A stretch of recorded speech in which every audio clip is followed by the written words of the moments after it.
Nous entrerons dans les mystères de la liturgie chrétienne. Nous serons instruits à la Sainte Messe en tant que sacrifice non sanglant de Jésus. C'est le don le plus précieux offert à l'être humain. Il faut nous mettre en face de ce miracle extraordinaire de l'amour de Dieu, le Père, qui nous a aimés infiniment avant même la création.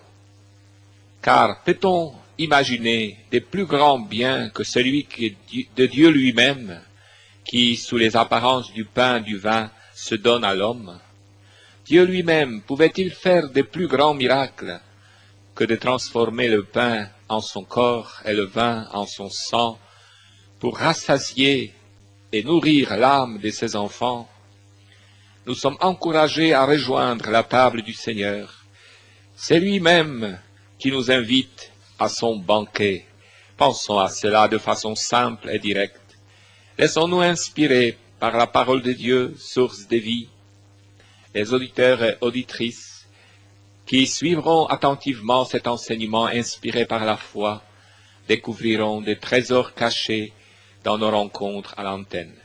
Ces choses-là doivent être dites et proclamées à la lumière du jour pour nous éclairer et ceux qui nous entourent. Il peut nous arriver de rester surpris en découvrant notre propre indifférence devant ce banquet sublime de l'amour de Dieu, la Sainte Messe. La Sainte Messe n'est pas une pièce de théâtre à laquelle on assiste sans préparation spéciale. Après une représentation théâtrale, on ne vit pas nécessairement une transformation intérieure profonde. Par contre, il nous faut nous préparer pour vivre la rencontre avec le Dieu vivant, et la transformation se fera sentir progressivement. Un éminent artiste croate de théâtre a déclaré qu'il abandonnerait sa profession s'il savait que son public quitterait la salle avec la même indifférence qu'un bon nombre de fidèles quittent l'église après la messe dominicale. C'est une remarque qui devrait nous inciter à la réflexion. Célébrer la messe, participer au sacrifice eucharistique ne signifie rien d'autre que d'être à la plus belle école de la vie. C'est là qu'on y apprend comment vivre et comment mourir, pour y découvrir le sens de la vie et de la mort. On y apprend également l'amitié et l'amour qui donnent à l'être humain la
Marie, tu es la mère du grand prêtre, Jésus-Christ.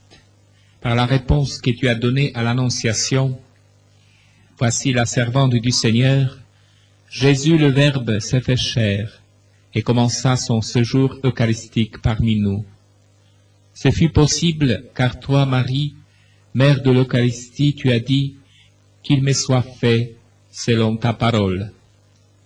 À présent, Mère, je me donne et me consacre entièrement à toi, tel un enfant à sa mère, comme Jésus s'est donné entièrement à toi.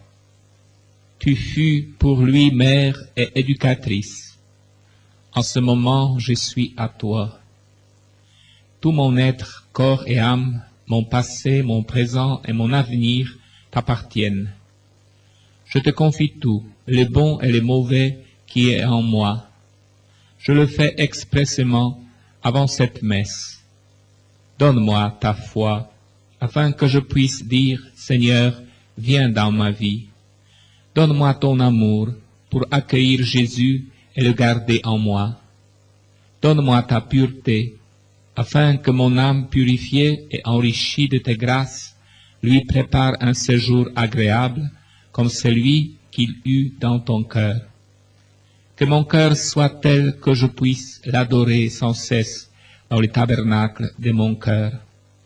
Marie, aide-moi pour que chaque instant de cette sainte messe, ainsi que chaque instant après la messe, soit consacré par sa présence. Merci, ô Marie, d'être la mère de l'Eucharistie. Je te consacre toute ma paroisse, les groupes de prière, les communautés de frères et de sœurs. Aide-nous à devenir de plus en plus son corps mystique, uni par l'esprit d'amour et nourri par sa nourriture divine, la manne de Dieu. Marie, tu as été tant de fois en silence devant lui, en contemplation, méditant dans ton cœur les choses que tu as entendues, espérant et vivant dans l'amour. Tandis que je me consacre à toi, je désire me plonger entièrement dans sa présence, pour les rencontrer dans les silences du fond de mon cœur et de tout mon être.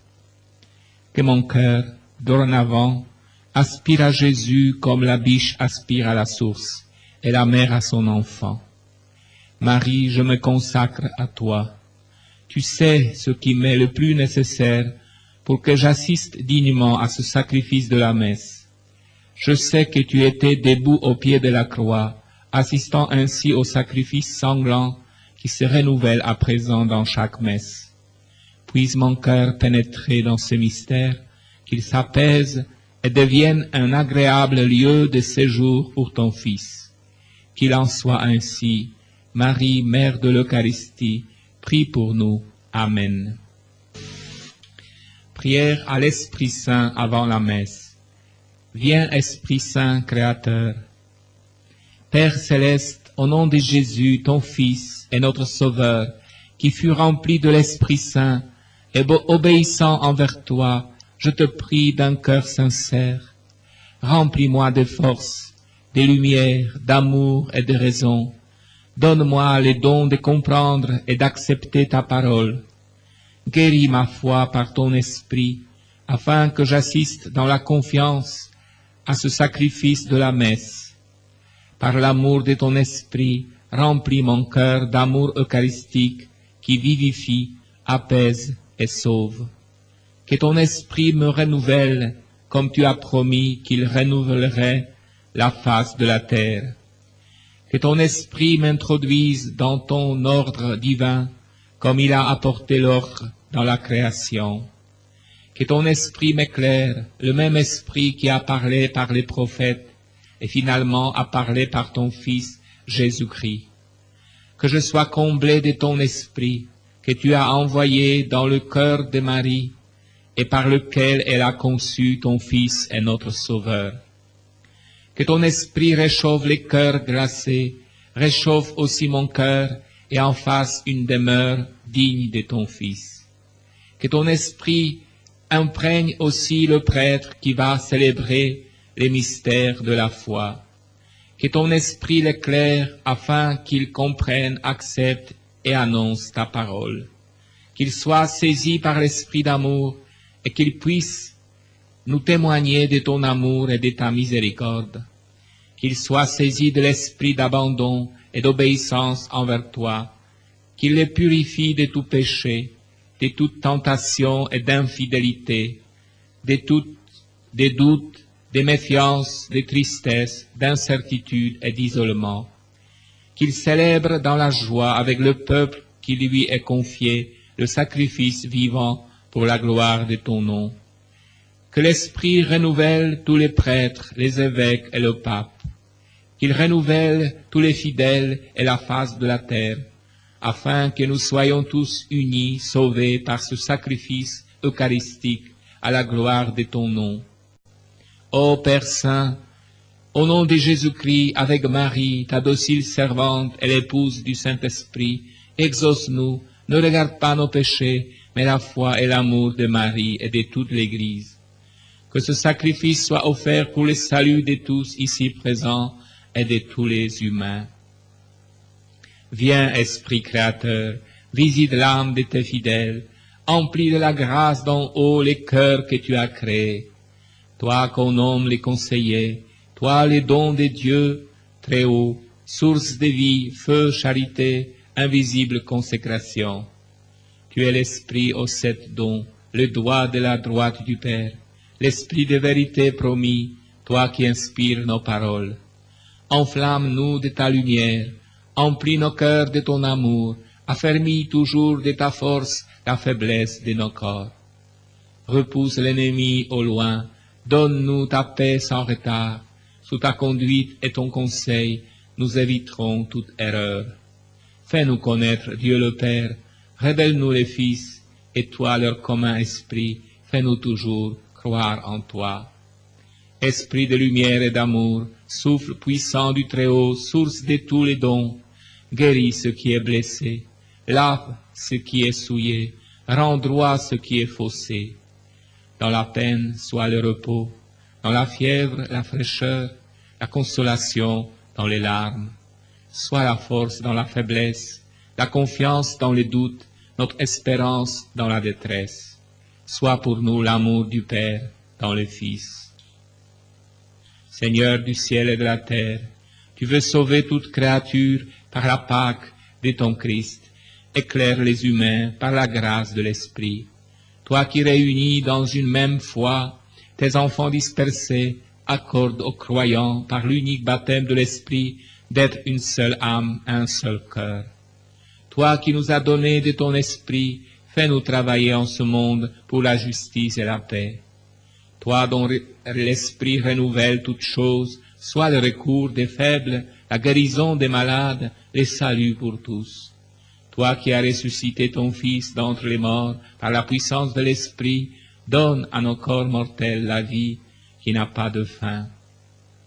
Envoie, Seigneur, ton Esprit, il fera toutes choses nouvelles. De la plaie du Sauveur, tu as fait jaillir l'Esprit, désaltère le peuple à la source du salut.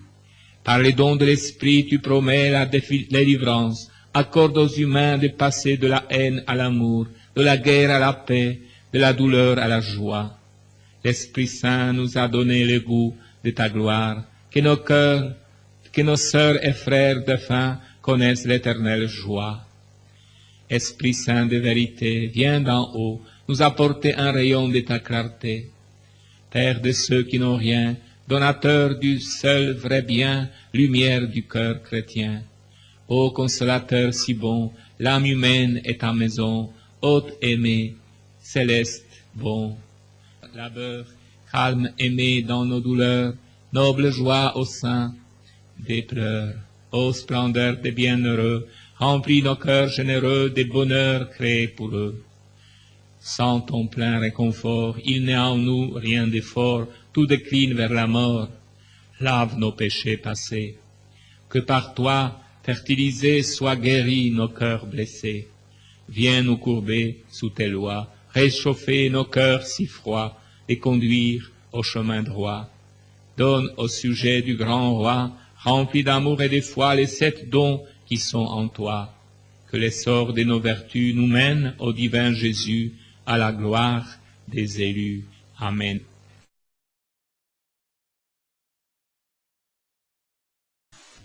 Marie, la mère du Christ, la mère du grand prêtre, est la mère de l'Eucharistie. Elle sait ce que signifie pour nous tous d'être avec Jésus, à sa présence réelle dans l'Eucharistie. C'est pour cela qu'elle nous y invite, que la messe soit vie pour nous, et que la vie soit messe pour nous. Elle nous demande de jeûner pour découvrir le vrai pain divin descendu du ciel. C'est pourquoi elle nous demande de nous préparer à la Sainte Messe et de lui donner la priorité devant toutes nos prières. De plus, elle nous incite fortement à l'adoration de l'Eucharistie, de Jésus qui est présent réellement dans l'Eucharistie. Adorer signifie être avec Jésus, demeurer avec lui, et de jour en jour pénétrer davantage le mystère de la présence de Dieu dans le monde. Oui, chers amis, je vous invite, je renouvelle mon invitation, à venir à l'église d'Abscon les vendredis à partir des 18 heures pour la célébration de l'Eucharistie, suivie de l'adoration de Jésus dans les saints sacrements. Pendant l'hiver, ça se passe dans la chapelle, à côté de l'église, pendant les temps chauds, ça se passe à l'église. Oui, chers frères, j'espère que vous aurez aussi cette expérience qui m'a été donnée de vivre tout au long de mon 25 ans de sacerdoce.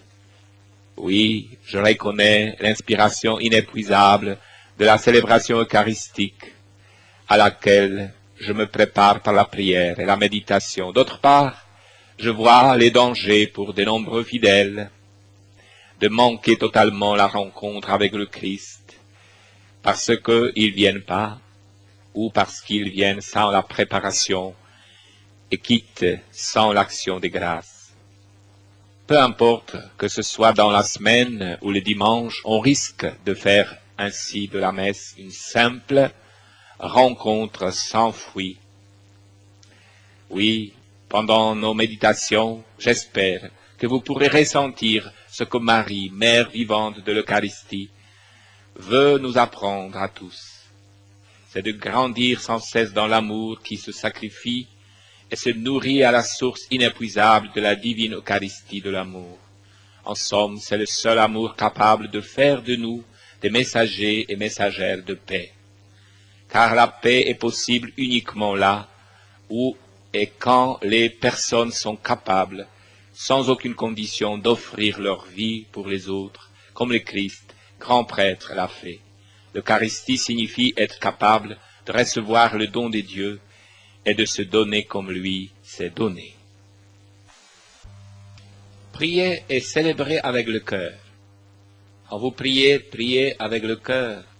Quand vous venez à la messe, participez-y avec le cœur. Cet appel est clair et sa signification est justifiée.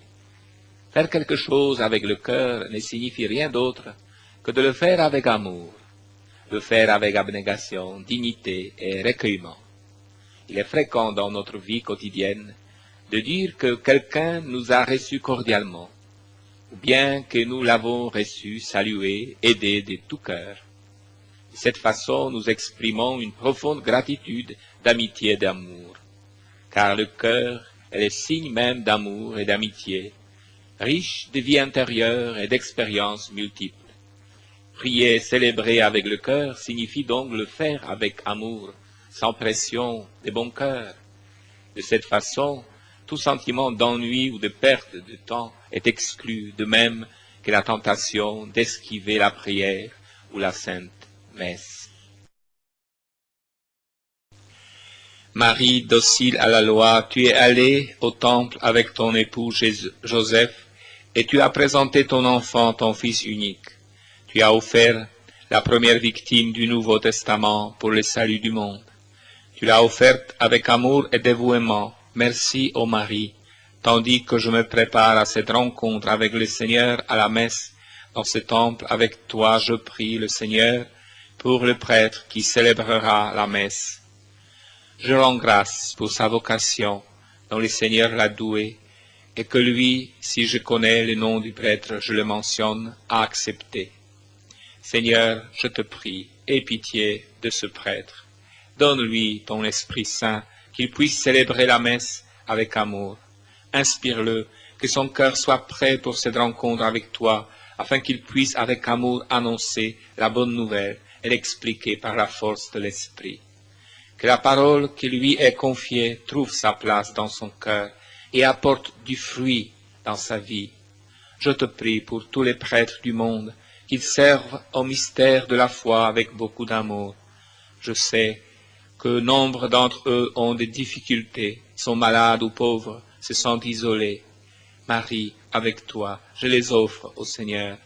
Qu'il les guérisse, qu'il les comble de son amour, que Dieu soit avec eux pour qu'ils ne soient plus seuls. Tout particulièrement, je te recommande les prêtres qui ont perdu l'amour envers les mystères de la foi, non plus des ferveurs pour célébrer le sacrifice eucharistique. Ne crois pas pleinement que ton Fils est présent, corps et âme, sous les apparences du pain et du vin. Il communie à la légère, non la volonté ni le temps de vivre une vie spirituelle plus intense. J'offre avec toi, Marie, tous ceux qui ont entendu l'appel et sont sur la voie du sacerdoce. Que par la grâce de l'Esprit Saint, ils grandissent dans l'amour de l'Eucharistie, qu'ils puissent un jour, avec amour et ferveur, ainsi que tu les fis jadis dans le temple, célébrer le sacrifice de la messe, être des joyeux diffuseurs des mystères divins. Au temple, Siméon et Anne, les serviteurs de Dieu, ont reconnu dans tes bras les sauveurs du monde.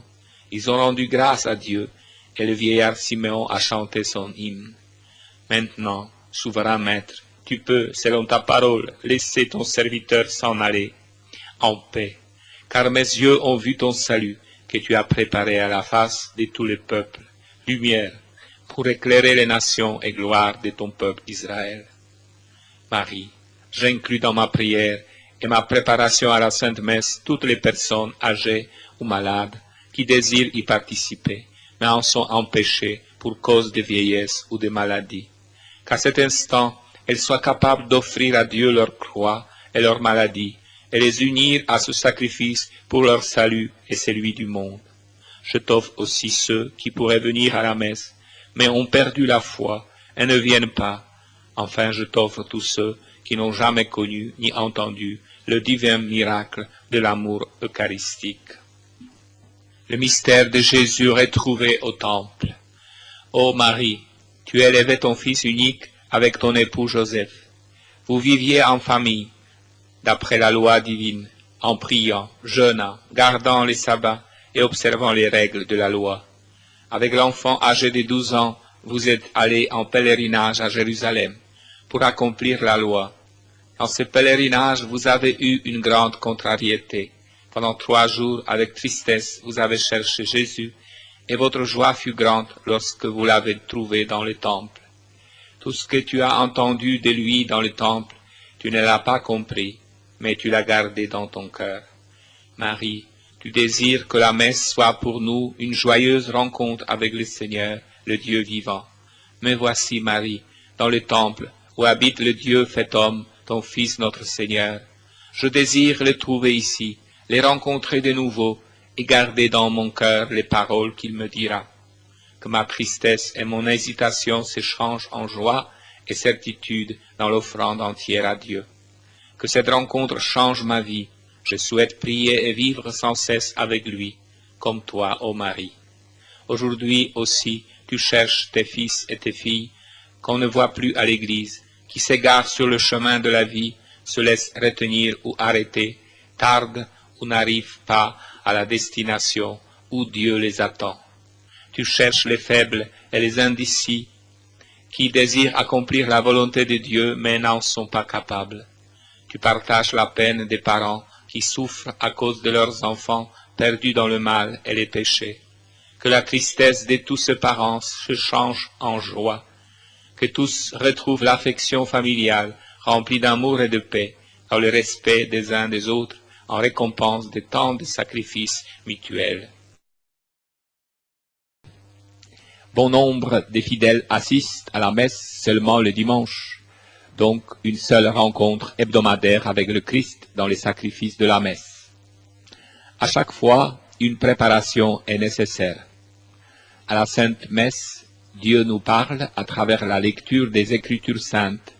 Le Christ se sacrifie pour nous sur l'autel, se fait présent dans le pain et s'offre à nous dans la communion. La communion est la rencontre mystique de l'âme et du corps avec Dieu caché. C'est pourquoi l'âme et le corps doivent être prêts, ressentir cette présence enveloppée dans les apparences simples du pain et du vin, et être à l'écoute du divin silence dans lequel Dieu désire nous parler et nous guérir. Dans tous les cas, il s'agit de la rencontre avec Dieu vivant par Jésus-Christ. Le Christ est sans cesse et avec le même amour, prêt à nous rencontrer et nous rendre heureux. La rencontre se réalise au moment où les deux personnes se recherchent. Toutes les deux doivent être sur la même longueur d'onde pour se comprendre. Toutes les deux doivent être ouvertes dans l'amour de l'un pour l'autre. Si cela fait défaut, il n'y a pas de rencontre.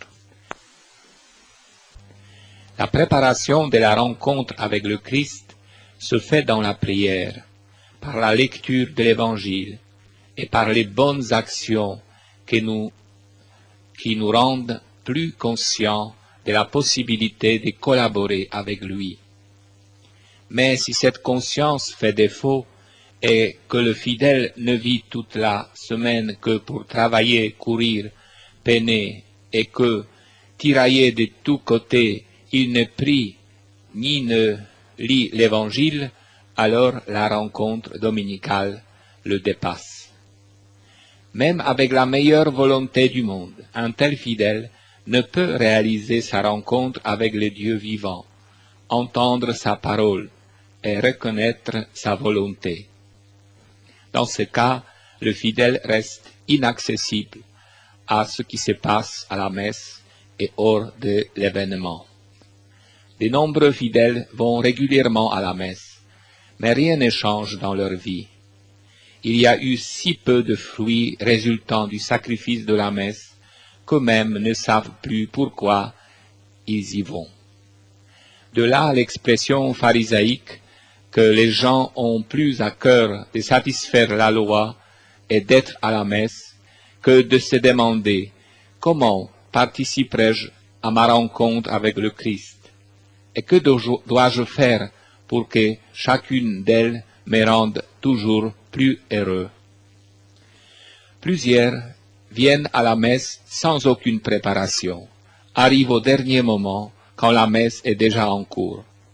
Un tel croyant, pas prêt pour entrer dans le mystère de la présence de Dieu dans la messe, est exposé au grand danger de trouver la messe longue et ennuyeuse. L'officiant, les sermons, les chants, rien n'est à son goût. Pour les mêmes raisons, il sort vite de l'église dès la bénédiction. Aussitôt sorti, il a le temps de s'attarder avec des connaissances, de bavarder et de flâner. Il est bien rare que l'on échange des réflexions que la parole de Dieu a éveillées en nous. Si donc le fidèle continue à être à la messe de cette façon, il satisfait à la loi, mais il ne se passe rien en lui. Nous nous demandons avec raison pourquoi cette loi existe-t-elle. Prier avec le cœur ou célébrer avec le cœur ne signifie nullement que nous soyons toujours disposés de façon égale.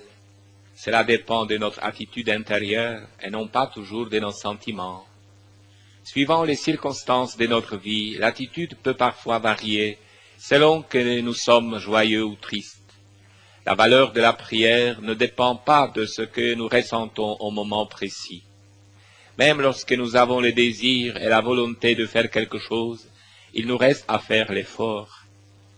Quand par exemple une mère veille toute la nuit près de son enfant malade, elle le fait certainement avec amour, sans être pour autant exempte de l'inquiétude, des soucis et de la fatigue. Au contraire, l'amour se manifeste encore plus, justement dans ces circonstances où se présentent les difficultés pour persévérer et pour agir avec amour. L'amour véritable n'est pas dirigé par les sentiments. On n'a pas le droit d'appeler cela amour. Dans la vie spirituelle, les difficultés de prier ou de célébrer la Sainte Messe peuvent être un temps d'épreuve dans lequel il faut continuer le chemin et non l'abandonner. Beaucoup ont abandonné la prière et la Sainte Messe à cause des difficultés. Au lieu de les résoudre, ils ont tout lâché. La vraie prière et la célébration avec le cœur se manifestent au premier geste. Déjà par la façon dont je salue quelqu'un, lui tends la main, lui parle, on peut découvrir à quel point je suis sincère. De même, en entrant dans l'église, par la manière dont je fais la génuflexion, les signes de la croix, la manière de m'asseoir, de me lever, de m'agenouiller, de communier, de sortir de l'église, laisse entrevoir l'amour et le respect qui me guident. La Vierge Marie désire que tout soit fait avec le cœur, c'est-à-dire avec amour. Préparez-vous à la rencontre avec le Christ. La Sainte Vierge Marie nous demande de nous préparer à la Sainte Messe. Elle nous avertit qu'il vaut mieux de ne pas assister à la Sainte Messe plutôt que d'y venir sans préparation. Cette exigence peut nous paraître étrange et pour certains même nuisible. Imaginons toutes les conséquences possibles si un curé disait à ses paroissiens « Quand vous n'êtes pas prêts, ne venez pas à la Sainte Messe ». D'ailleurs, j'ai entendu parler qu'on disait « Si on n'a pas envie d'aller à la messe, mieux vaut ne pas aller ». Il ne s'agit pas d'avoir ou ne pas avoir envie. Il s'agit de faire un effort pour s'y préparer, de venir avec sincérité pour participer à cette rencontre. Il n'y a rien de plus salutaire, il n'y a pas de plus heureuse circonstance pour la croissance et le développement d'un enfant que de grandir dans l'ambiance de l'amour de l'Eucharistie. L'amour est nécessaire à la croissance comme le soleil à la vie. Il se donne, se reçoit et s'accepte sans condition. À l'intérieur de chacun de nous repose profondément gravé les dons de la charité, de la foi et de l'espérance. Ce don, tel une semence, désire croître et se développer. Ainsi, on réalise notre humanité et on devient l'image de Dieu, heureux d'être et de demeurer les agents de la paix. La famille et surtout les parents qui s'aiment et qui s'acceptent dans le don eucharistique de l'amour réciproque sont capables d'élever leurs enfants dans le même esprit. Or, notre expérience nous démontre que le monde actuel est plein d'égoïsme. Il y a donc absence de l'amour eucharistique. C'est pourquoi l'éducation de la nouvelle génération est plus difficile. L'égoïsme attire, promet davantage et oblige moins. Au moment où s'écroule l'image de Dieu au fond de son âme, l'être humain découvre toute sa défaite et tous ses échecs. Il ne faut pas craindre d'élever les enfants dans l'esprit de l'amour eucharistique. Cela est possible dans une saine atmosphère familiale. La faiblesse et les fautes, ou les fautes qui se commettent entre parents et enfants, ou enfants entre eux, ne constituent pas un problème, car il y a le pardon, qui est une qualité spéciale de l'amour eucharistique. De même que les parents apprennent à leurs enfants leur langue, leurs coutumes, à bien se conduire en toute occasion, de la même façon, ils devraient, dès leur jeune âge, les amener à la Sainte Messe. Même quand ils ne comprennent pas tout, ils peuvent grandir par l'effet de l'événement vécu. En général, les parents emmènent les enfants dans la famille ou chez les amis malgré les difficultés qui peuvent exister dans leur rapport. Pour la même raison et les mêmes intentions, il faut amener les enfants à la messe. Il reste à voir comment organiser la célébration de la messe pour que les enfants aussi y participent. Je pense qu'il ne faut pas y attacher trop d'importance, car tout ce qui est intéressant et utile aux adultes le sera aussi aux enfants plus tard. Avec plus d'amour et de responsabilité, plus de préparation consciencieuse de la part de l'officiant pour la célébration de la messe, on découvrira toujours de nouvelles solutions. Celui qui vit l'Eucharistie trouve toujours de meilleures façons, plus adéquates, pour faire comprendre tout ce qui se passe dans l'Eucharistie, tout en restant fidèle aux règles liturgiques. Prenons par exemple les parents, un père et une mère qui restent en adoration profonde, amoureuse et pieuse du Christ. Leur bon exemple s'ancrera profondément dans l'âme de l'enfant. À partir de ce fait, en grandissant, il trouvera son centre d'intérêt pour vivre et établir des contacts étroits avec Dieu et son prochain. Le petit enfant qui voit son père et sa mère aller pieusement à la communion et à la confesse, et observe les gens se réconcilier autour de lui, subit une influence positive dans la formation de tout son être. Il reste ouvert et prêt à une collaboration permanente avec Dieu. Vivre Dieu durant la messe. Au centre de la messe se trouve l'avènement de Dieu qui s'est révélé dans son Fils, incarnation de la miséricorde et du pardon. Il est rénovateur et guérisseur, celui qui révèle les grandes choses aux gens simples et ouverts. Pour mieux comprendre et pénétrer dans le mystère du pain de vie, lisons attentivement le 6e chapitre de l'évangile de Jean, où l'évangéliste nous parle de la miraculeuse multiplication des pains, mais il parle aussi du pain. Le miracle de la multiplication du pain nous inspire et nous fait mieux comprendre les paroles sur le pain. Dans l'évangile de Jean, il est écrit: après cela, Jésus s'en alla de l'autre côté de la mer de Galilée ou de Tibériade. Une grande foule le suivait, à la vue des signes qu'il opérait sur les malades. Jésus gravit la montagne et là, il s'assit avec ses disciples. Or, la Pâque, la fête des Juifs, était proche. Levant alors les yeux et voyant qu'une grande foule venait à lui, Jésus dit à Philippe: où achèterons-nous des pains pour que mangent ces gens? Il disait cela pour le mettre à l'épreuve, car lui-même savait ce qu'il allait faire. Philippe lui répondit: 200 deniers de pain ne suffisent pas pour que chacun en reçoive un petit morceau. Un des disciples, André, le frère de Simon-Pierre, lui dit: il y a ici un enfant qui a 5 pains d'orge et 2 poissons. Mais qu'est-ce que cela pour tant de monde? Jésus leur dit: faites s'étendre les gens. Il y avait beaucoup d'herbes en ce lieu. Ils s'étendirent donc au nombre d'environ 5000 hommes.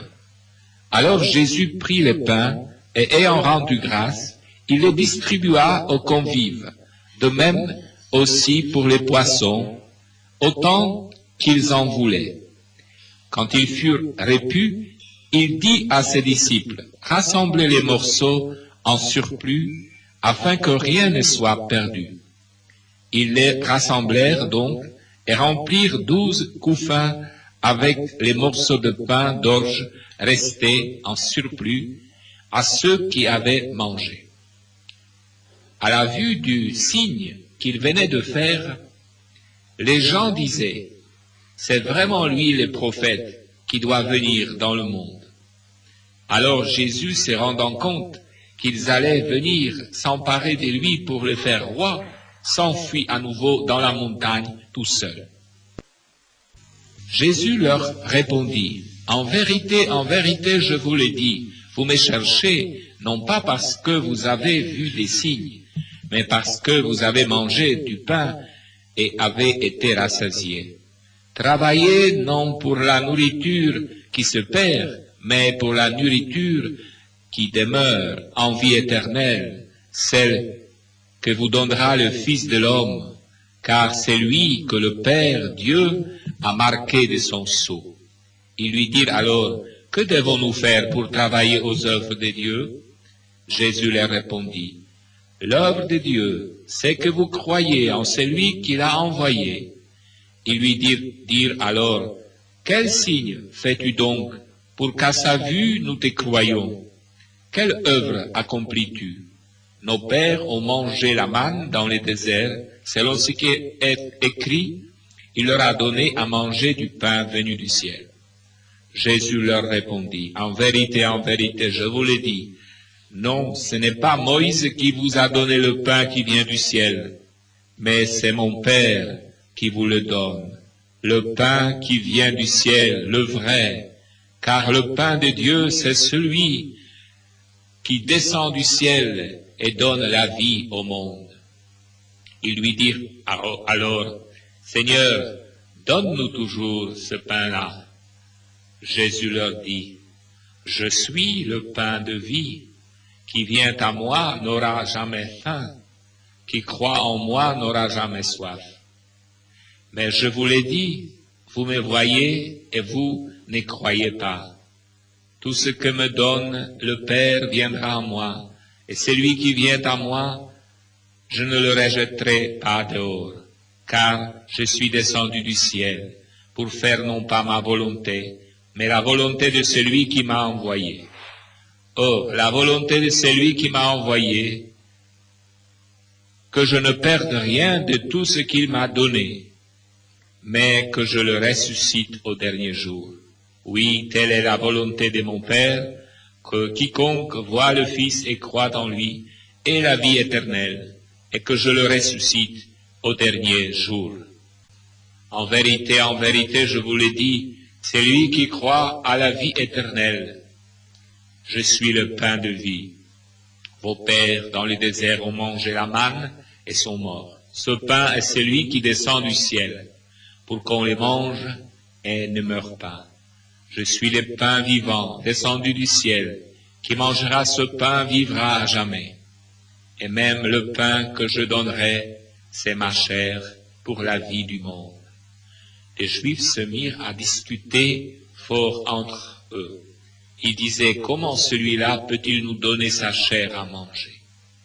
Alors Jésus leur dit, en vérité, je vous le dis, si vous ne mangez la chair du Fils de l'homme et ne buvez son sang, vous n'aurez pas la vie en vous. Qui mange ma chair et boit mon sang a la vie éternelle, et je le ressusciterai au dernier jour. Car ma chair est vraiment une nourriture, et mon sang vraiment une boisson. Qui mange ma chair et boit mon sang demeure en moi et moi en lui. De même que le Père qui est vivant m'a envoyé, et que je vis par le Père, de même celui qui me mange, lui aussi vivra par moi. Voici le pain descendu du ciel. Il n'est pas comme celui qu'ont mangé le Père et ils sont morts. Qui mange ce pain vivra à jamais. Tel fut l'enseignement qu'il donna dans une synagogue à Capharnaüm. Après l'avoir entendu, beaucoup de ses disciples dirent, « Elle est dure, cette parole. Qui peut l'écouter ?» Mais sachant en lui-même qu'il murmurait à ce propos, Jésus leur dit, « Cela vous scandalise? Et quand vous verrez le Fils de l'homme monter là où il était auparavant, c'est l'Esprit qui vivifie, la chair ne sert de rien. Les paroles que je vous ai dites sont esprit, elles sont vie. Mais il en est parmi vous qui ne croient pas. » Jésus savait en effet dès le commencement qui étaient ceux qui ne croyaient pas et qui était celui qui le livrerait. Et il disait, voilà pourquoi je vous ai dit que nul ne peut venir à moi si cela ne lui est donné par le Père. Dès lors, beaucoup de ses disciples se retirèrent et ils n'allaient plus avec lui. Jésus dit alors aux 12, « Voulez-vous vous partir vous aussi ?» Simon-Pierre lui répondit, « Seigneur, à qui irons-nous? Tu as les paroles de la vie éternelle. Nous, nous croyons, et nous avons reconnu que tu es le Saint de Dieu. » Jésus leur répondit, « N'est-ce pas moi qui vous ai choisi, vous les 12, et l'un d'entre vous est un démon. » Il parlait de Judas, fils de Simon Iscariote, celui en effet qui devait le livrer, lui, l'un des 12. Nous trouvons facilement des raisons pour manquer la messe. Toutes ces raisons peuvent se résumer en une seule. Dieu n'est pas le premier servi dans notre vie. D'autres valeurs ont pris la place de Dieu et il n'y a plus de temps pour lui. Quand Dieu n'est pas au centre de la vie humaine, on les remplace par autre chose. On a du temps et des forces pour nos idoles. Tout le reste, et surtout les religieux, perd de sa valeur. Quand l'argent a pris la première place et quand l'amour est remplacé par le pouvoir, la célébrité ou l'égoïsme de toutes sortes, alors non seulement on n'a plus le temps pour la prière, mais Dieu est tout à fait exclu. C'est de ce danger dont nous parle la Vierge. On se trompe soi-même quand on ne se nourrit pas spirituellement en trouvant l'excuse dans le travail et le manque de temps. Cette duperie amène l'homme et la femme au découragement spirituel, autrement dit à l'état où ils ne peuvent ni aimer, ni pardonner, ni être charitables, donc non en mesure d'accepter et de respecter la vie. Travailler sur soi-même. Toute rencontre avec Dieu doit être pour nous un appel au changement. Dieu nous aime tels que nous sommes et sans condition. L'amour comporte en lui-même un profond désir de ressembler à l'être aimé et de devenir de jour en jour semblable à lui.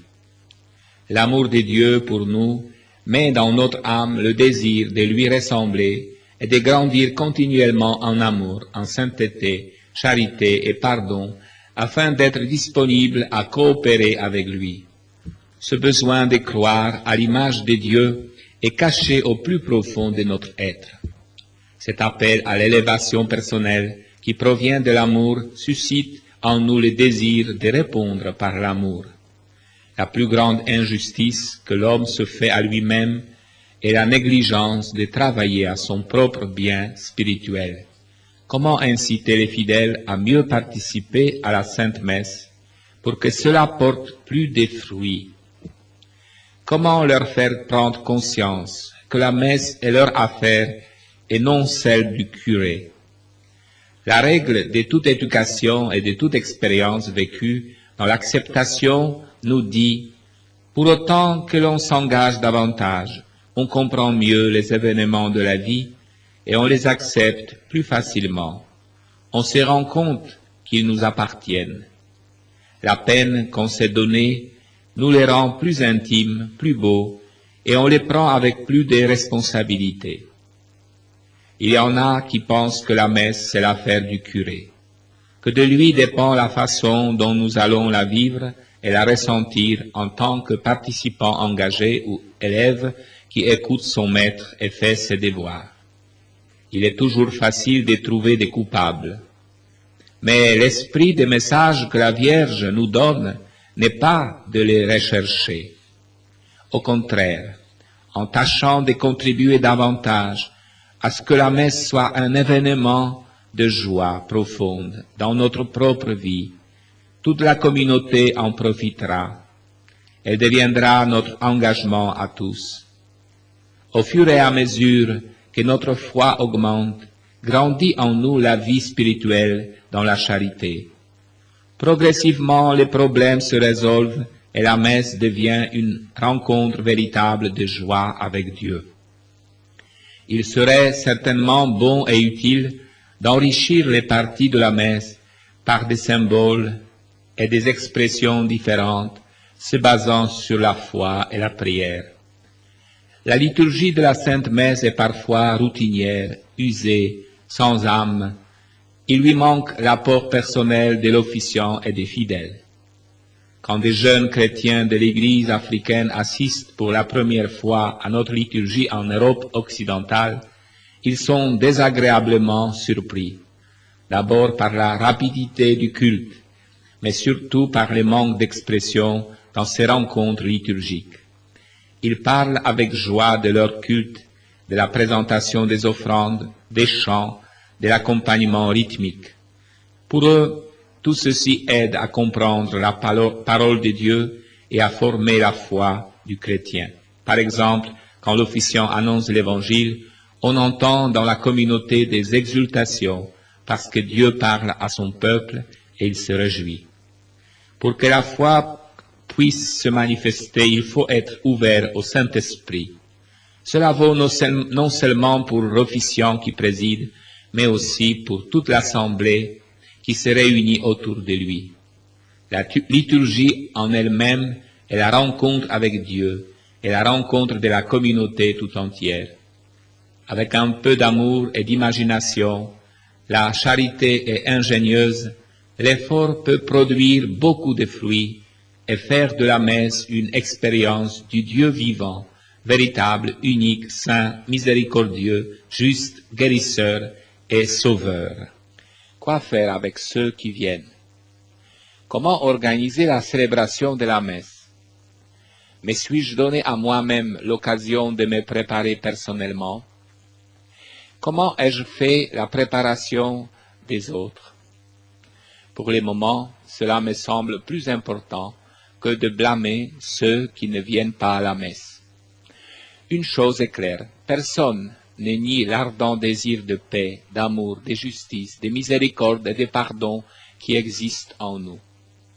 Au moment où nos rencontres avec le Christ dans les sacrifices de la messe deviendront joyeuses, remplies d'amour mutuel et d'amour commun envers le Christ, les sentiments de gratitude véritable des uns envers les autres et de tous envers le Christ commencera à se manifester.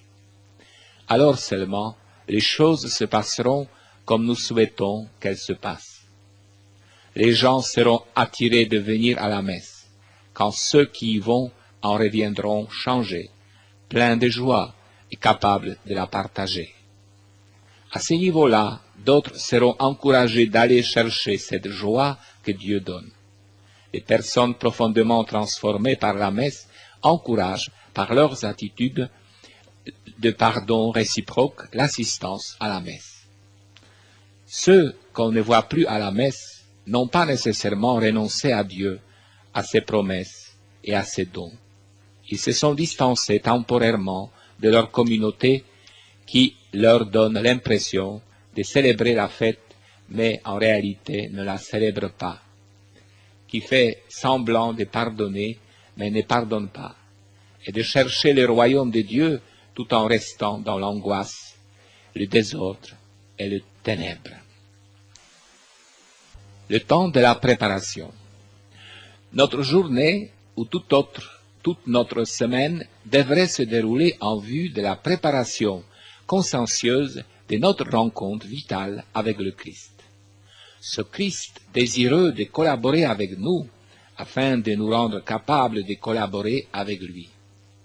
Si du fond du cœur, on cherche cette rencontre, alors nos succès ou nos insuccès, nos joies ou nos tristesses, nos échecs, ainsi que nos péchés, nous aideront d'une certaine façon à nous préparer à sa rencontre.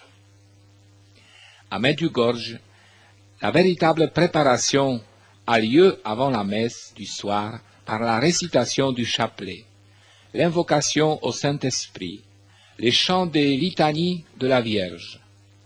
La Vierge demande la préparation, et dans le cas de Medjugorje, elle s'organise de la façon la plus simple pour plusieurs raisons. L'une d'elles est la présence des pèlerins de divers points du monde. La récitation du chapelet est abordable même quand on ne comprend pas la langue. Entrecoupée des chants courts, elle permet à chacun de vaincre doucement et sûrement la distraction quotidienne, de se recueillir et de se reposer pour accueillir le Christ au fond de son âme et préparer sa rencontre avec lui. Le chapelet crée une relation d'amitié entre Jésus, Marie et nous. Nous contemplons leur vie de foi, autant dans les exemples de joie que dans ceux de la douleur et de la gloire. À Medjugorje, cette préparation dure 1 heure.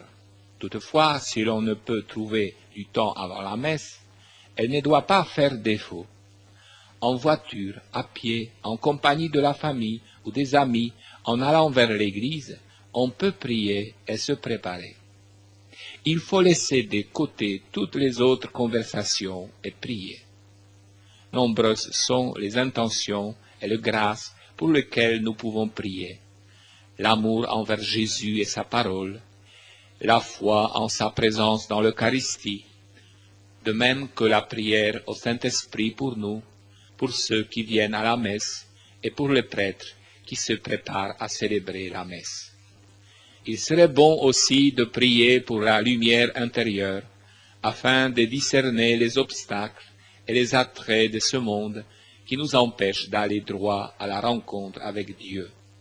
De même, il est bon de prier pour la guérison des cicatrices restées dans notre âme, à cause de nos péchés personnels, des péchés des autres contre nous, et vice-versa. Seigneur, prends pitié. Le début de chaque messe est marqué par l'aveu de nos péchés. Nous prions la miséricorde de Dieu de se répandre sur notre âme pour la rémission de nos péchés, afin de participer dignement au saint sacrifice. L'aveu de notre faiblesse est en même temps la célébration de la miséricorde divine. Il nous est demandé à la messe d'avouer que nous avons péché par pensée, par parole, par action et par omission. Dieu ne nous condamne pas, mais glorifie sa miséricorde en pardonnant et en nous admettant au festin solennel de son Fils. La réconciliation, la demande du pardon comprend la paix avec Dieu et la paix avec les hommes. Pour être pardonnés, nous devons pardonner. Pour que la miséricorde nous soit faite, nous devons être miséricordieux. L'Eucharistie, la Sainte Messe, est un festin. Par conséquent, nous ne pouvons être assis à la même table à côté de quelqu'un qui ne veut pas nous pardonner ou à qui nous ne voulons pas pardonner. C'est pourquoi, au début de la messe, nous prions « Seigneur, accorde-nous ton pardon. Nous avons péché contre toi. Montre-nous ta miséricorde et nous serons sauvés. Que Dieu Tout-Puissant nous fasse miséricorde. Regrettons nos péchés. Quiconque cache dans son cœur des mauvaises pensées ou mauvaises intentions en est responsable parce qu'elles produisent des mauvais fruits. Nous sommes appelés à leur résister sans hésitation pour ne pas tomber dans le jeu du mal. Regrettons nos mauvaises paroles qui sont le fruit de nos mauvaises pensées. La mauvaise parole séduit, blesse et tue. Elle est dangereuse comme une épée à double tranchant. On y inclut aussi les paroles d'omission que nous n'avons pas eu la force, le courage, la sagesse et la présence d'esprit de faire. Tout conseil que nous n'avons pas donné, toute parole consolatrice ou édifiante que nous n'avons pas dite, sont compris dans l'omission. Tout ce que nous avons fait de mal est compris dans le repentir en vue de la préparation à la messe. Au fond de notre cœur et de notre âme, nous sommes capables de voir la différence entre une bonne ou une mauvaise action envers nous-mêmes, envers autrui, encore plus envers Dieu ou sa création. Il est plus difficile de discerner l'omission, c'est-à-dire d'avoir pu faire mieux au lieu de nous contenter de n'avoir pas fait le mal. Au moment où l'on commence à voir clairement ce qui est l'omission et qu'on est prêt à s'en repentir, on est certainement sur le vrai chemin de la vie spirituelle. Il est bon d'inclure dans les repentirs personnels les péchés de la famille, des amis, de l'Église et du monde, et demander pour eux aussi le pardon et la miséricorde divine. L'acte de contrition est un acte profondément humain et chrétien. Il doit être personnel et conscient. C'est pourquoi toute contrition superficielle est indigne du chrétien. C'est toujours un nouveau départ. Il est bon de se souvenir que le grand signe de l'amour divin, c'est le pardon divin. Il a une signification majeure, l'aveu du péché et la reconnaissance de la miséricorde de Dieu. Il serait dangereux de le transformer en un acte banal et lui enlever toute chance de progrès. Nous ne devrions pas commencer la messe s'il reste dans la communauté des personnes qui ne seraient pas prêtes à pardonner et à se repentir. Sans ces conditions, la célébration de la messe est remise en question. Le commencement de la Sainte Messe devrait se caractériser dans le cœur de tout fidèle et prêtre par un repentir sérieux, mais en même temps par la confiance sans réserve en la miséricorde de Dieu. Prière.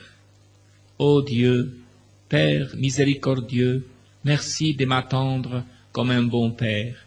Je suis venu vers toi avec mes péchés, mes blessures et mes craintes, avec mes amertumes et mes souffrances, avec mes aspirations et mes désirs personnels, ceux de ma famille et ceux de ma communauté. Prends-moi dans tes bras, ô Père. Que dès le commencement, cette messe soit une rencontre avec toi. Tout ce qui se passe dans le monde me rend vulnérable, car il n'y a pas d'amour. Je désire plonger dans ton amour. L'Écriture sainte est la parole de Dieu adressée aux humains en différentes époques et par des personnages différents, mais toujours dans le même but. Dieu aime l'humanité et lui offre le salut. Dieu s'adressait directement aux prophètes et ceux-ci parlaient ensuite en son nom. Ces personnages, par leur vie et leur destinée, sont au service de la parole de Dieu. Ce sont ces messagers. Dieu a parlé en images et en paraboles, et saint Paul le résume en termes simples. Après avoir à maintes reprises et sous maintes formes parlé au Père par les prophètes, Dieu, l'Eucharistie a été annoncée par les prophètes en images et en paroles. La réalisation de l'amour eucharistique de Jésus est la plus grande promesse que Dieu ait faite à son peuple. Comme préparation à la Sainte Messe et à la célébration eucharistique, on se sert de textes bibliques qui se réfèrent à ce sacrement où l'action divine se manifeste d'une façon particulière. Ancien Testament, l'agneau immolé sans tache. Le peuple d'Israël était en Égypte. C'était le temps de sa captivité. De nombreux Israélites souffraient comme esclaves. Ils étaient persécutés. Même dans les temps difficiles de leur persécution, ils n'oubliaient pas le Dieu de leur père, et Dieu entreprend leur libération.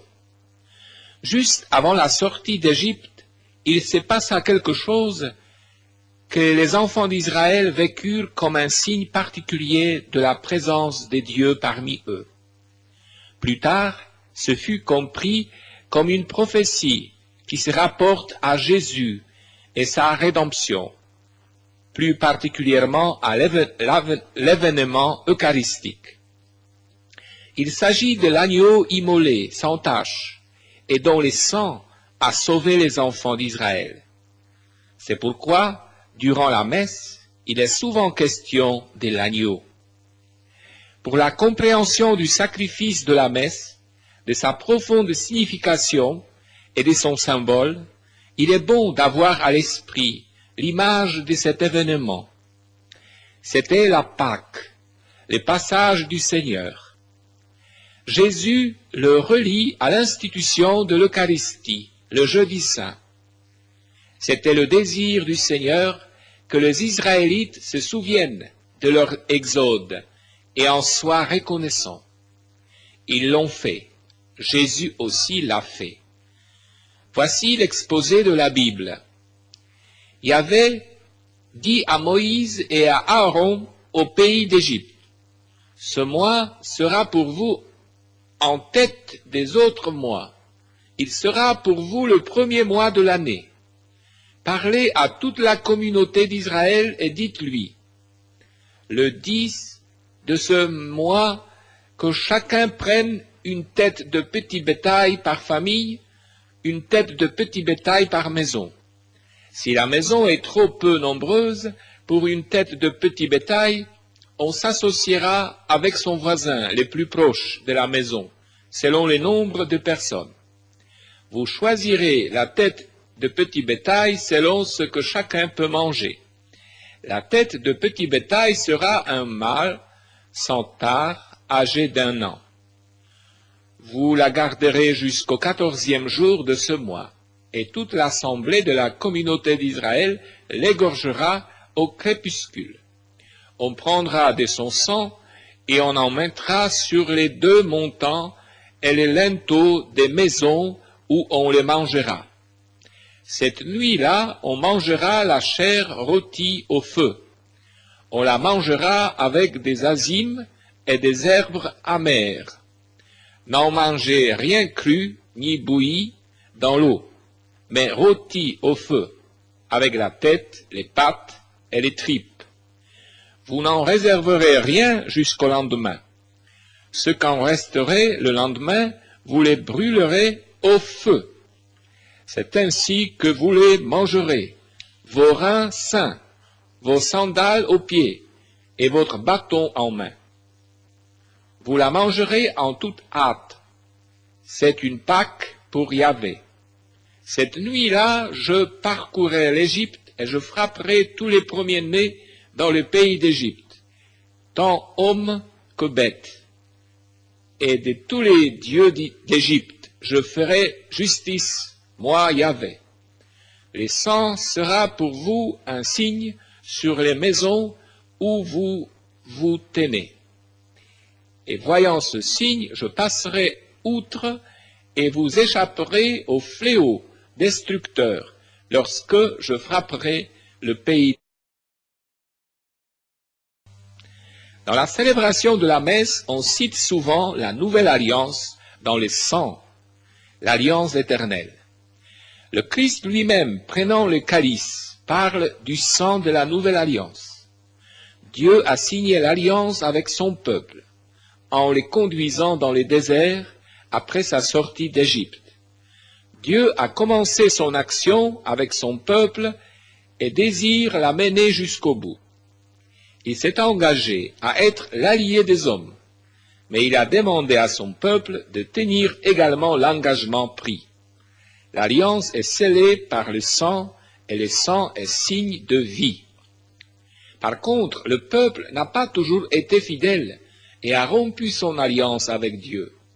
Mais Dieu est toujours resté fidèle et renouvelle son alliance.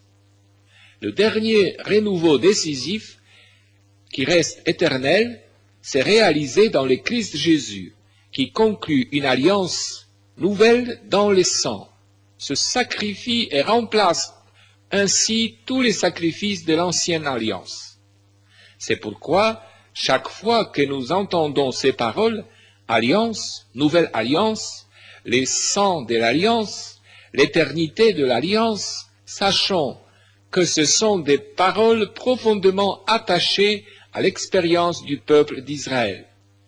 Et cette expérience se reporte alors et doit se reporter à l'expérience du nouveau peuple de Dieu.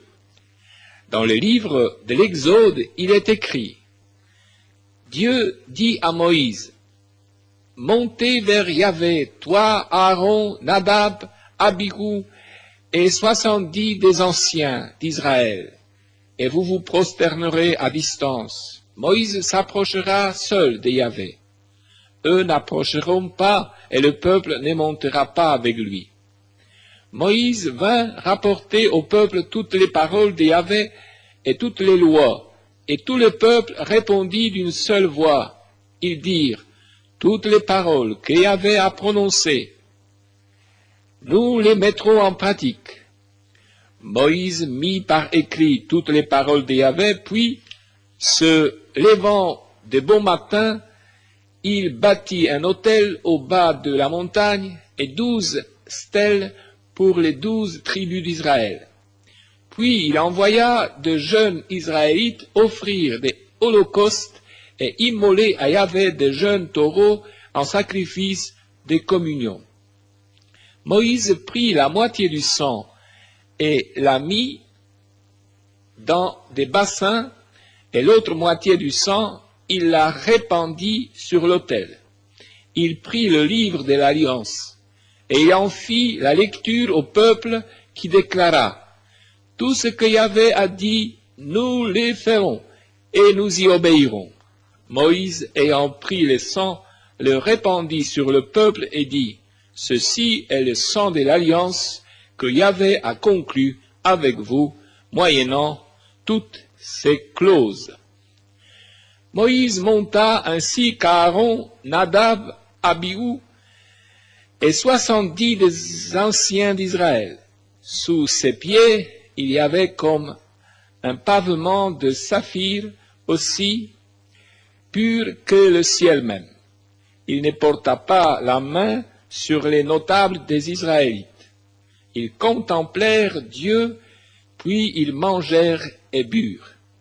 Yahvé dit à Moïse, « Monte vers moi sur la montagne et demeure là, que je te donne les tables de pierre, la loi et les commandements que j'ai écrites pour leur instruction. » Moïse se leva ainsi que Josué son serviteur, et ils montèrent à la montagne des dieux. Il dit aux anciens, « Attendez, nous, ici, jusqu'à notre retour. Vous avez avec vous Aaron et Hur. Que celui qui a une affaire à régler s'adresse à eux. » Puis Moïse monta sur la montagne. La nuée couvrit la montagne. La gloire de Yahvé s'établit sur le mont Sinaï, et la nuée les couvrit pendant 6 jours. Le 7e jour, Yahvé appela Moïse du milieu de la nuée. L'aspect de la gloire de Yahvé était aux yeux des Israélites celui d'une flamme dévorante au sommet de la montagne. Moïse entra dans la nuée et monta sur la montagne. Et Moïse demeura sur la montagne 40 jours et 40 nuits. J'ai désiré avec ardeur manger cette Pâque avec vous. Il est question de la scène, c'est-à-dire la première sainte messe et l'Eucharistie. Jésus célèbre la Pâque comme tout juif. C'est la fête qui rappelle chaque année la sortie de l'Égypte, le souvenir vivant de la miséricorde et de l'amour de Dieu. L'agneau sans tache était immolé et mangé en hâte. Ils étaient tous sains et prêts pour le départ, car il fallait sortir de l'esclavage, fuir l'ennemi et arriver en terre promise. Ce soir-là, Jésus devient l'agneau, la victime, mais il célèbre son départ du monde. Il voit dans cette Pâque l'achèvement de sa mission dans le monde. Il donne sa vie, il s'immole, et ce, avec amour pour tous, lui, l'agneau de Dieu. Dans l'évangile de Luc, il est écrit, « Vint le jour des azymes, où devait être immolée la Pâque, et il envoya Pierre et Jean en disant, « Allez nous préparer la Pâque, que nous la mangions. » Ils lui dirent, « Où veux-tu que nous la préparions ?» Il leur dit, « Voici qu'en entrant dans la ville, vous rencontrerez un homme portant une cruche d'eau. Suivez-le dans la maison où il pénétrera, et vous direz au propriétaire de la maison, « Le maître te fait dire, où est la salle où je pourrai manger la Pâque avec mes disciples ?» Et celui-ci vous montrera à l'étage une grande pièce garnie de coussins. Faites-y les préparatifs. S'en étaient donc allés. Ils trouvèrent comme il leur avait dit et ils préparèrent la Pâque. Lorsque l'heure est venue, il s'est mis à table, et les apôtres avec lui, et leur dit, j'ai ardemment désiré manger cette Pâque avec vous avant de souffrir, car je vous le dis, jamais plus je ne la mangerai jusqu'à ce qu'elle s'accomplisse dans le royaume des dieux. Puis, ayant reçu une coupe, il rendit grâce et dit, prenez ceci et partagez entre vous, car je vous le dis, je ne boirai plus désormais du produit de la vigne jusqu'à ce que le royaume des dieux soit venu. L'événement après la résurrection avec les 2 disciples d'Emmaüs que nous décrit Saint Luc est pour nous un véritable message sur l'Eucharistie. Dans cet événement, nous découvrons tous les éléments aussi bien humains que divins du sacrifice eucharistique. Les disciples fuient, déçus et effrayés par les événements du Vendredi Saint. Ils ont compris qu'ils ont eu en vain confiance dans le Christ. Ils se confient mutuellement leurs peines, leurs craintes et leur désespoir. Qui sait jusqu'où ils s'en seraient arrivés si dans leur conversation ne s'était mêlé le ressuscité, qu'ils n'ont pas reconnu aussitôt. Mais leur cœur a commencé à s'enflammer. En signe de reconnaissance, ils invitent cet étranger à entrer chez eux pour y passer la nuit et continuer son chemin le lendemain. L'étranger accepta parce qu'il désirait vivement être avec le sien, qu'il avait déjà édifié par sa parole. Il veut encore les réconforter de sa présence, car il a donné sa vie pour tous. Dans l'évangile de Luc, il est écrit, « Et voici que ce même jour, 2 d'entre eux faisaient route vers un village du nom d'Emmaüs, distant de Jérusalem de 60 stades, et ils conversaient entre eux de tout ce qui s'était passé. Et il advint, comme ils conversaient et discutaient ensemble, que Jésus en personne s'approcha, et il faisait route avec eux. Mais leurs yeux étaient empêchés de le reconnaître. Il leur dit, « Quels sont donc ces propos que vous échangez en marchant ?» Et ils s'arrêtèrent, le visage sombre. Prenant la parole, l'un d'eux, nommé Cléopas, lui dit, « Tu es bien le seul habitant de Jérusalem à ignorer ce qui est arrivé ce jour-ci. » « Quoi donc ?» leur dit-il. Ils lui dirent, « Ce qui concerne Jésus de Nazareth, qui s'est montré un prophète puissant en œuvre et en parole devant Dieu et devant tout le peuple, comment nos grands prêtres et nos chefs l'ont livré pour être condamné à mort et l'ont crucifié. Nous espérions, nous, que c'était lui qui allait délivrer Israël. Mais avec tout cela, voilà le 3e jour depuis que ces choses sont arrivées. Quelques femmes qui sont des nôtres nous ont, il est vrai, stupéfiés, s'étant rendues de grand matin au tombeau et n'ayant pas trouvé son corps, elles sont revenues nous dire qu'elles ont même eu la vision d'anges qui le disent vivant. Quelques-uns des nôtres sont allés au tombeau et ils ont trouvé les choses comme les femmes avaient dit, mais lui, ils ne l'ont pas vu. Alors il leur dit, « Ô cœur sans intelligence, lent qu'ont annoncé les prophètes, ne fallait-il pas que le Christ endurât ses souffrances pour entrer dans sa gloire ?» Et commençant par Moïse et parcourant tous les prophètes, il leur interpréta dans toutes les Écritures ce qui les concernait. Quand ils furent près du village où ils se rendaient, il fit semblant d'aller plus loin. Mais ils le pressèrent en disant, « Reste avec nous, car le soir tombe et le jour déjà touche à son terme. » Il entra donc pour rester avec eux. Et il advint, comme il était à table avec eux, qu'il prit le pain, dit la bénédiction, puis le rompit et le leur donna. Leurs yeux s'ouvrirent et ils le reconnurent, mais il avait disparu de devant eux. Et ils se dirent l'un à l'autre, « Notre cœur N'était-il pas tout brûlant au-dessus parler en chemin quand il nous a expliqué les Écritures? À cette heure même, ils partirent et s'en retournèrent à Jérusalem.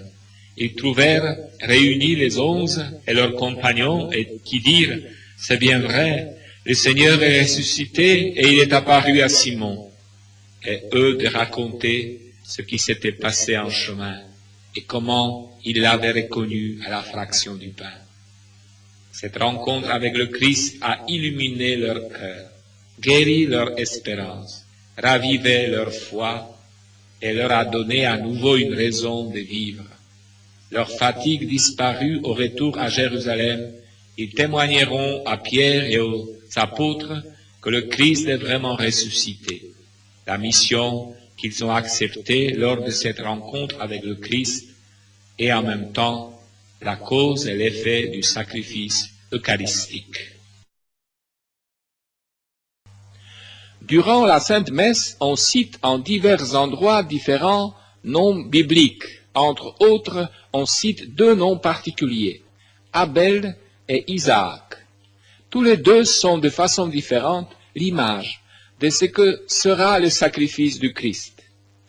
Abel est le signe de la victime innocente tombée de la main meurtrière de son frère, car son frère Caïn, dans sa jalousie, était incapable d'accepter le fait que le sacrifice de son frère Abel soit mieux reçu. Il fut mieux reçu parce qu'Abel était prêt à sacrifier le meilleur de ce qu'il avait, tandis que Caïn n'en était pas capable. Dans cet événement, il est facile de reconnaître le Christ qui s'offre lui-même, et c'est le plus beau don que le Père ait pu nous faire. Mais l'envie apparaît qui a tué le Fils de Dieu. Or, le Père reçoit son sacrifice et sauve le monde. Dans le livre de la Genèse, il est écrit, « L'homme connut Ève, sa femme. Elle conçut et enfanta Caïn. Elle dit, « J'ai acquis un homme de par Yahvé. » Elle donna aussi le jour à Abel, frère de Caïn. Or, Abel devint pasteur de petit bétail et Caïn cultivait le sol. Le temps passa et il advint que Caïn présenta des produits du sol en offrande à Yahvé, et qu'Abel de son côté offrit de premier-né de son troupeau, et même de leur graisse. Or, Yahvé agréa Abel et son offrande, mais il n'agréa pas Caïn son offrande. Et Caïn en fut très irrité et eut le visage abattu. Yahvé dit à Caïn, « Pourquoi es-tu irrité et pourquoi ton visage est-il abattu? Si tu es bien disposé, ne relèveras-tu pas la tête? Mais si tu n'es pas bien disposé, le péché n'est-il pas à la porte? Une bête tapie qui te convoite, pourras-tu la dominer? » Cependant Caïn dit à son frère Abel, « Allons dehors. » Et comme ils étaient en pleine campagne, Caïn se jeta sur son frère Abel et le tua.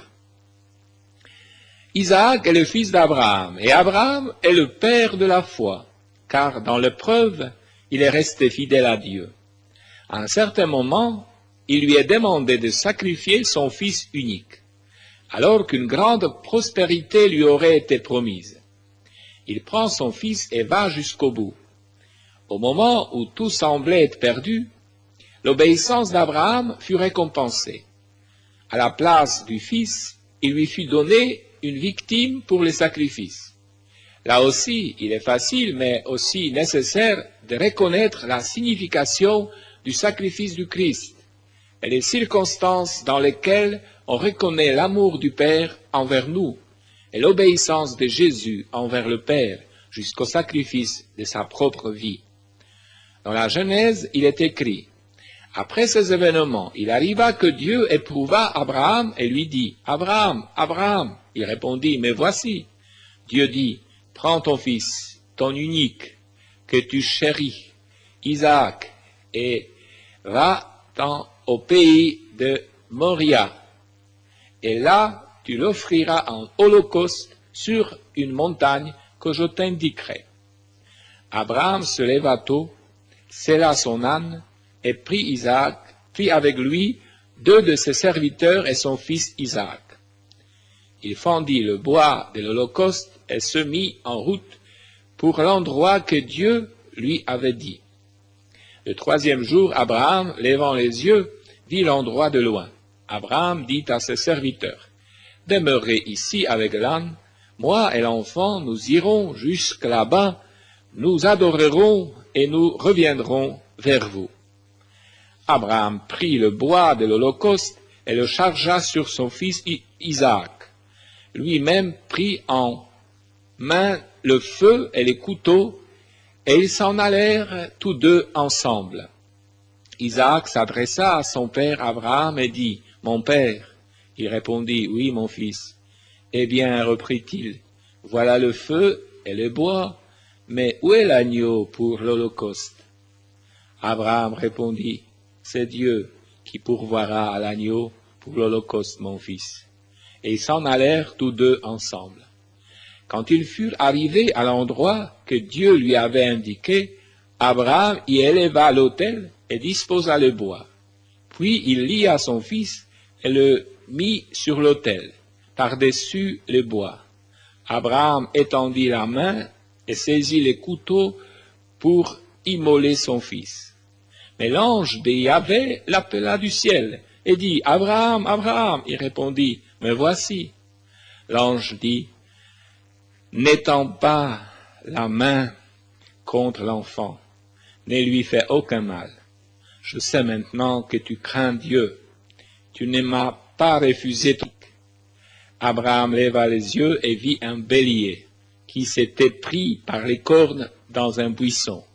Et Abraham alla prendre le bélier et l'offrit en holocauste à la place de son fils.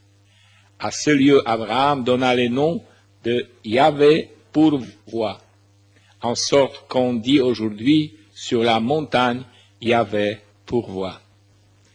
Adorer signifie être avec Jésus, prendre le temps de vivre avec Dieu qui est demeuré avec son peuple, pénétrer sans cesse dans les mystères de sa présence, l'aimer et se laisser aimer.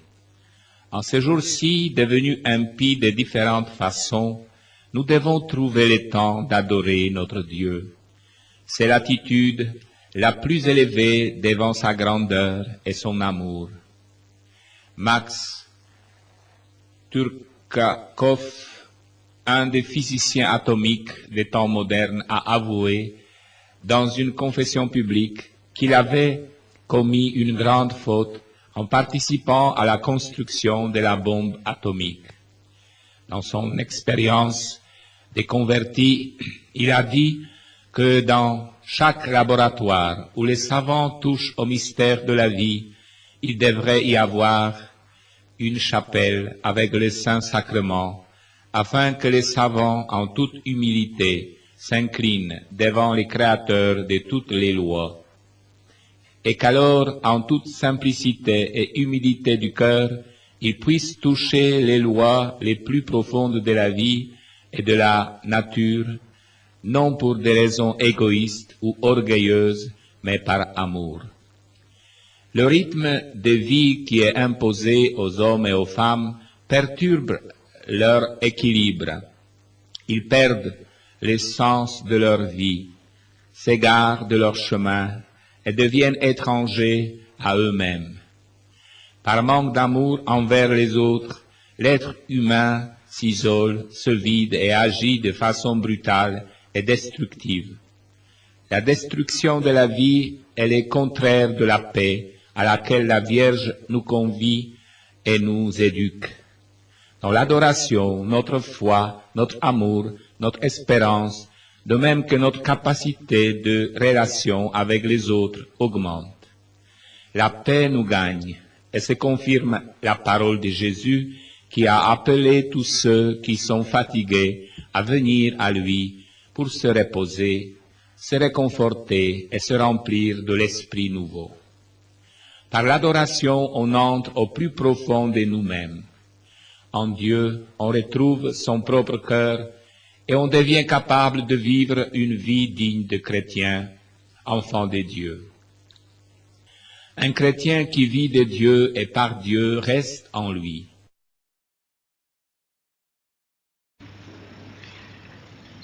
Je crois en Dieu, le Père Tout-Puissant, Créateur du ciel et de la terre, et en Jésus-Christ, son Fils unique, notre Seigneur, qui a été conçu du Saint-Esprit, né de la Vierge Marie, a souffert sous Ponce Pilate, a été crucifié, est mort et a été enseveli, est descendu aux enfers, le troisième jour est ressuscité des morts, est monté aux cieux, est assis à la droite de Dieu, le Père Tout-Puissant, d'où il viendra juger les vivants et les morts. Je crois en Jésus, à la Sainte Église catholique, à la communion des saints, à la rémission des péchés, à la résurrection de la chair, à la vie éternelle. Amen. Dieu nous invite à porter un regard de miséricorde sur tous nos frères. Demandons-lui la force de l'Esprit Saint pour qu'il nous rende capables de porter son amour au large de la vie.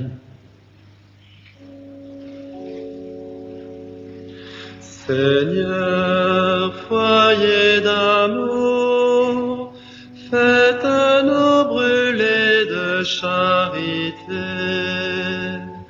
Seigneur, foyer d'amour, faites-nous brûler de charité.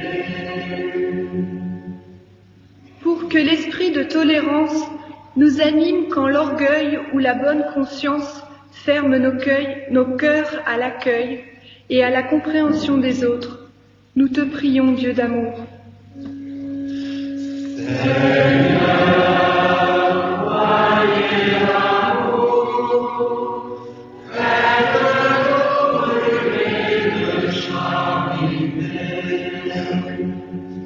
Pour que l'esprit de fraternité rassemble tous les hommes et nous incite à construire un monde nouveau. Au-delà des différences et des divisions, nous te prions, Dieu d'amour.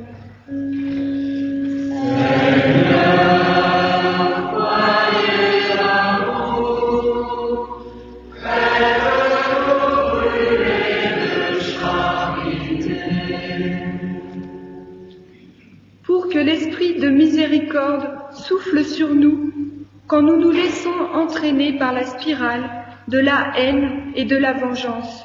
Nous te prions, Dieu d'amour.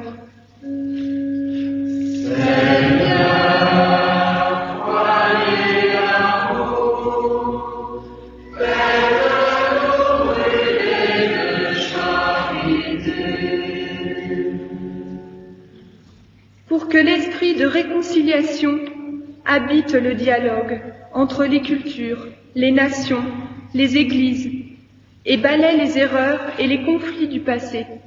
Nous te prions, Dieu d'amour.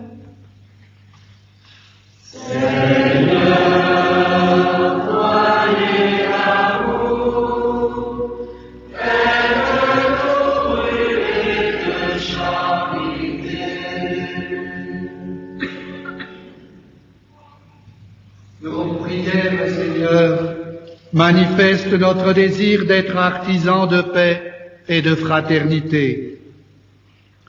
Par l'esprit de Pentecôte, réconcilie-nous avec toi, avec nos frères et avec nous-mêmes, pour que nous soyons témoins de ta miséricorde aujourd'hui et pour les siècles des siècles. Amen.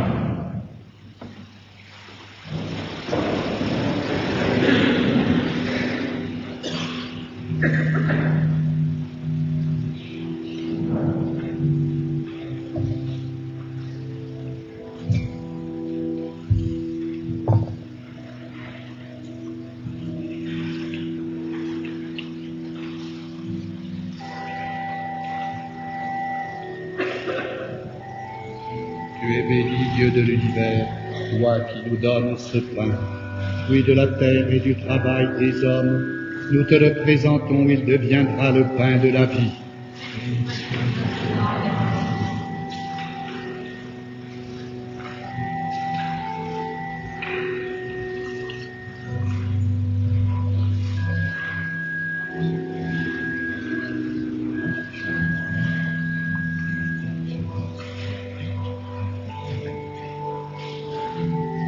Tu es béni, Dieu de l'univers, toi qui nous donnes ce vin, fruit de la vigne et du travail des hommes, nous te le présentons.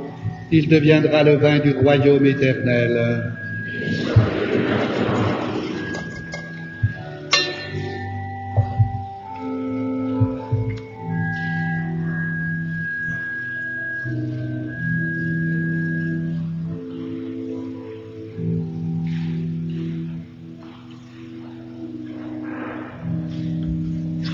Prions ensemble au moment d'offrir le sacrifice de toute l'Église.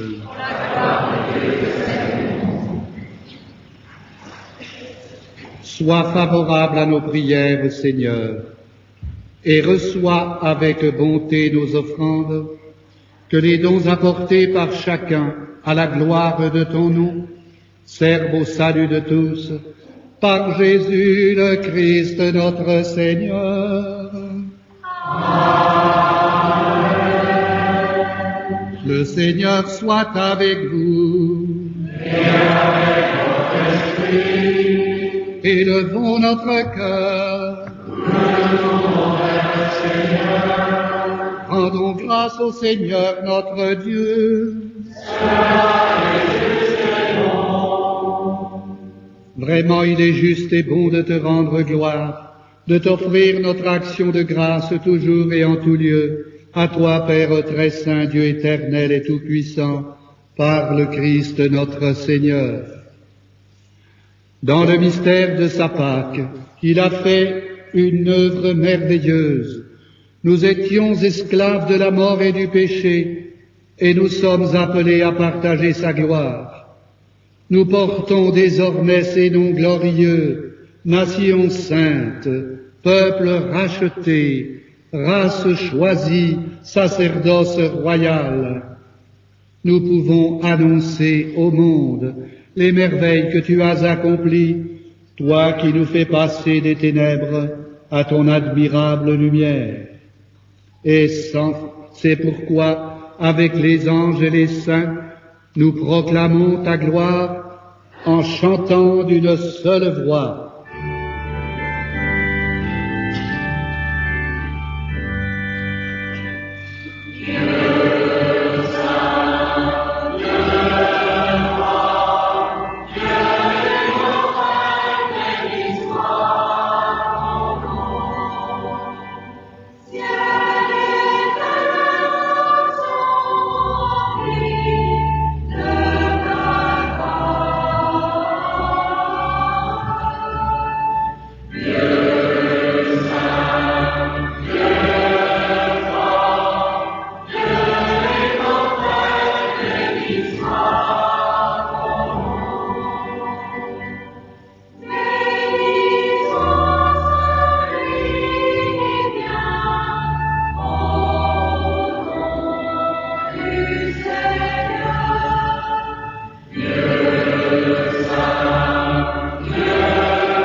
Toi qui es vraiment saint, toi qui es la source de toute sainteté, nous voici rassemblés devant toi et dans la communion de toute l'Église. En ce premier jour de la semaine, nous célébrons le jour où le Christ est ressuscité d'entre les morts. Par lui que tu as élevé à ta droite, Dieu notre Père, nous te prions. Sanctifie ces offrandes en répandant sur elles ton esprit, qu'elles deviennent pour nous le corps et le sang de Jésus, le Christ notre Seigneur. Au moment d'être livré et d'entrer librement dans sa passion, il prit le pain, il rendit grâce, il le rompit et le donna à ses disciples en disant: « Prenez et mangez-en tous, ceci est mon corps livré pour vous. »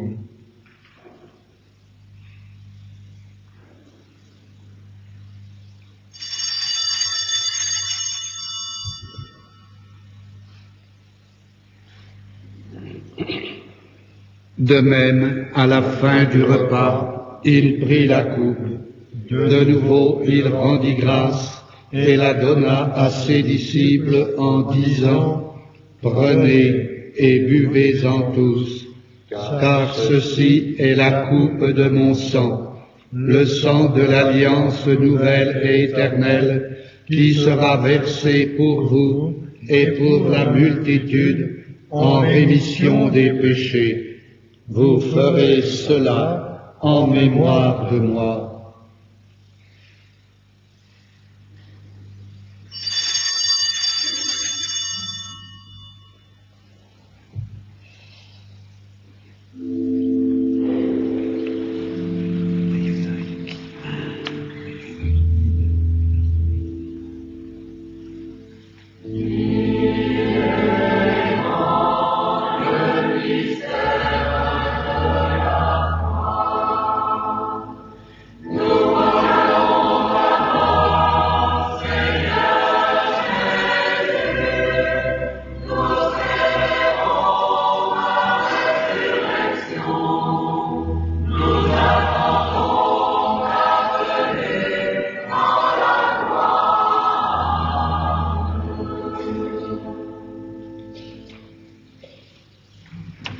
Faisant ici mémoire de la mort et de la résurrection de ton Fils, nous t'offrons, Seigneur, le pain de la vie et la coupe du salut, et nous te rendons grâce, car tu nous as choisis pour servir en ta présence. Humblement, nous te demandons qu'en ayant part au corps et au sang du Christ, nous soyons rassemblés par l'Esprit Saint en un seul corps. Souviens-toi, Seigneur, de ton Église répandue à travers le monde. Fais-la grandir dans ta charité avec le pape Jean-Paul, notre évêque Louis, son auxiliaire Guy, et tous ceux qui ont la charge de ton peuple.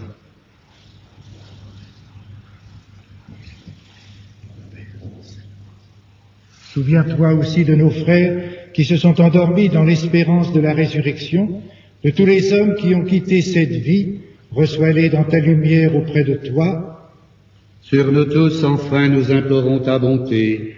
Permets qu'avec la Vierge Marie, la bienheureuse Mère de Dieu, avec les apôtres et les saints de tous les temps qui ont vécu dans ton amitié, nous ayons part à la vie éternelle et que nous chantions ta louange par Jésus-Christ, ton Fils bien-aimé.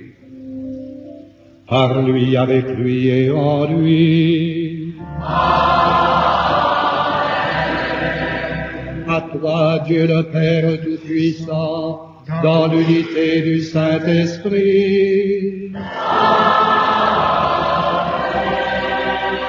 Tout honneur et toute gloire pour les siècles des siècles.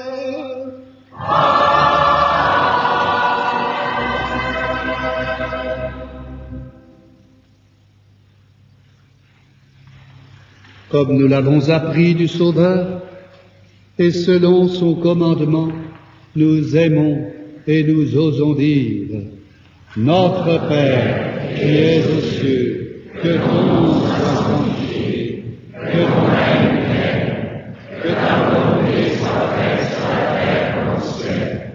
Donne-nous aujourd'hui notre pain de ce jour. Pardonne-nous nos offenses, comme nous pardonnons nous aussi à ceux qui nous ont offensés. Et ne nous soumets pas à la tentation, mais délivre-nous du mal. Délivre-nous de tout mal, Seigneur, et donne la paix à notre temps. Par ta miséricorde, libère-nous du péché, rassure-nous devant les épreuves, en cette vie où nous espérons le bonheur que tu promets et l'avènement de Jésus-Christ notre Sauveur.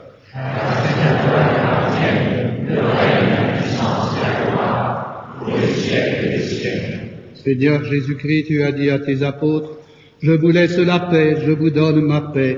Ne regarde pas nos péchés, mais la foi de ton Église. Pour que ta volonté s'accomplisse, donne-lui toujours cette paix et conduis-la vers l'unité parfaite, toi qui règnes pour les siècles des siècles. Amen. Que la paix du Seigneur soit toujours avec vous. Et avec votre esprit. Dans la charité du Christ, en vous touchant la main ou par un autre geste, ou en décrochant votre téléphone pour rejoindre ceux dont vous êtes séparés, faites ce geste de pardon et de réconciliation.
Heureux les invités au repas de la réconciliation. Voici l'agneau de Dieu qui enlève le péché du monde. Seigneur, je ne suis pas digne de te recevoir, mais je sais à ta péché.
c'est le moment de la communion.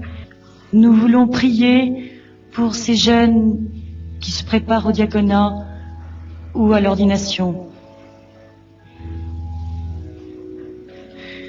Esprit Saint, tu es le feu que Jésus ressuscité a allumé sur la terre des hommes pour leur révéler l'amour sans mesure du Père.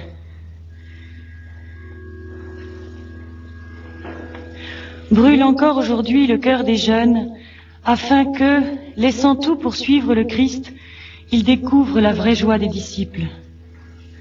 Envoie-les au milieu de leurs frères, prêtres au service du peuple de Dieu. Envoie-les en plein monde, hommes et femmes au cœur apostolique. Envoie-les, au-delà des frontières, témoins dévorés par le zèle missionnaire. Envoie-les dans le silence du désert, chercheurs passionnés du Dieu vivant. Esprit d'amour, donne à tous ces jeunes le courage de répondre à l'appel du Père, de l'Église et du monde, et que Marie, humble servante du Seigneur, livrée à ton souffle de liberté, les accompagne sur ce chemin de lumière et de vie. Amen.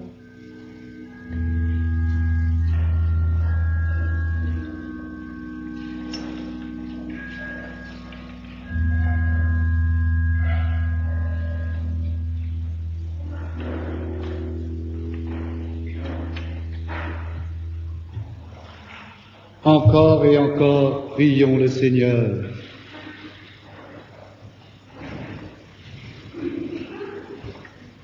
Que la grâce de cette communion, Seigneur, saisisse nos esprits et nos corps, afin que son influence, et non pas notre sentiment, domine toujours en nous, par Jésus le Christ notre Seigneur. Le Seigneur soit avec vous. Et maintenant, je vous bénis tous, frères et sœurs, proches ou éloignés. Je voudrais rejoindre tous les solitaires, tous les malades, tous ceux qui ont vécu cette Eucharistie à la lumière de la parole du Seigneur dans un esprit de réconciliation et de pardon.